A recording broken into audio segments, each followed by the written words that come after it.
አላህ ሆይ ባንተ ላይ ተመልክቻለሁና አታሳፍረኝ ያ ረህማን ቀን ባንተ መንገድ ስራዬን ላንተ ብዬ ምሰራ አድርገኝ መልካም ስራዬንም ተቀበለኝ ቀኔንም በረካ ነገሮችን አላህ ተጎዳለ ብሎ ካልጻፈ ማንም አይጎዳም ማንም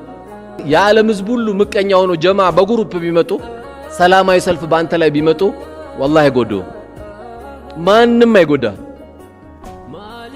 አላህ የጻፈበት አይቀርም ጣሊያንም ሄደ ብትታከም ጀናዛ ይመጣል ከጣሊያን ካለ ትመጣል አይደለም እዚህ በጥቁር አዝሙድ ትድናለህ ካለ ጥቁር አዝሙድ ውጣ ትነሳለህ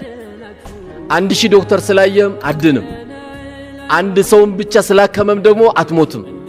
አላህ የጻፈው ካለ እዛች ላይ የቀረችው አንድ ማንኪያ ኩባያ ካለች ትጨርሳለህ ትሄዳታለህ ገና ነው ካለ ደግሞ ትቀጥላለህ